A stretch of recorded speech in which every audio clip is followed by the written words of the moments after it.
Hey everybody, it's Anna. Time for the Wednesday card in this week's tarot story.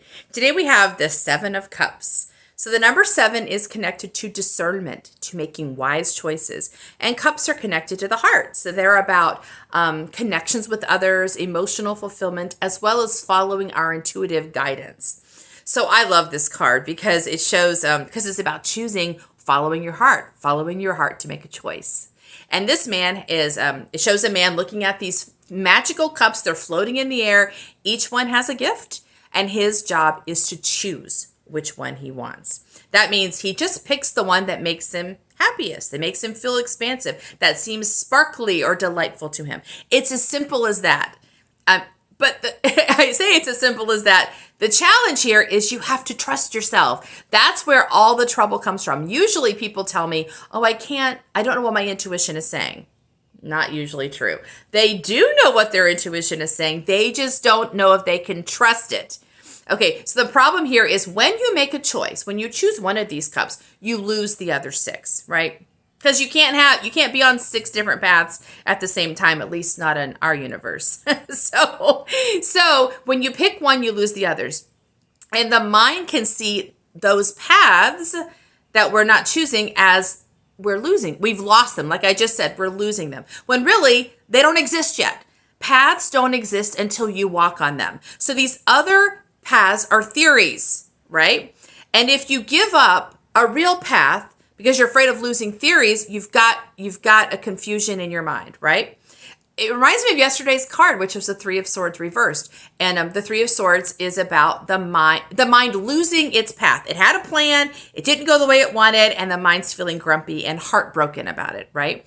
But if that path didn't form, and it's usually the mind getting ahead of itself, it's imagining what will be on this path. The loss is not the occurrence that happened in front of it. It is what the mind thinks it lost when things changed. So, I had a plan for my life where I was going to be married to this person, have babies. That now we broke up, so I've lost the babies. That's how the mind's thinking. That's not what happened. The path didn't form yet. So we want the mind, this is a challenge, we want the mind to stay with us in the present moment. The only thing that's real is right now. This is where we make our choices. This is where all the magic is. So when the mind projects ahead of itself, it's getting ahead, it's getting into things that don't exist yet. And that happens here too. If you get stuck, it's because the mind's saying, but if we did this path, this might happen. If we did this path, this might happen. Nothing happens if you don't get on a path, right? And the truth is, the source of magic is you. Whatever path you create, you're bringing the magic with you. It doesn't matter which path you pick. It doesn't matter which cup you pick. Because any cup you pick, you're going to be bringing the zhuzh, bringing the magic, right?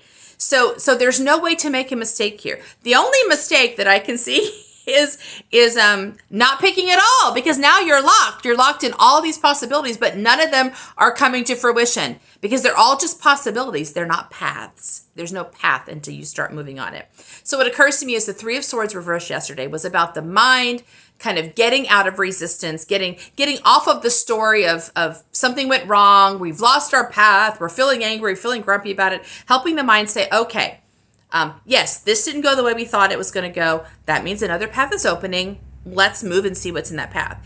If we were able to get our mind to move a little forward yesterday, get some momentum up, now we're looking at, okay, here we are. We got past that point of disappointment. We're now in this point of choosing. We want the mind to get excited about this. Just like we were trying to get the mind to let go of the grumpiness of not getting what it wanted, let the mind release that and come into excitement. Look at the possibilities. Pick something. Just pick a door. They're all good doors. Pick a door and we will see what happens next. That's our card for today. See you tomorrow for our next one. Bye.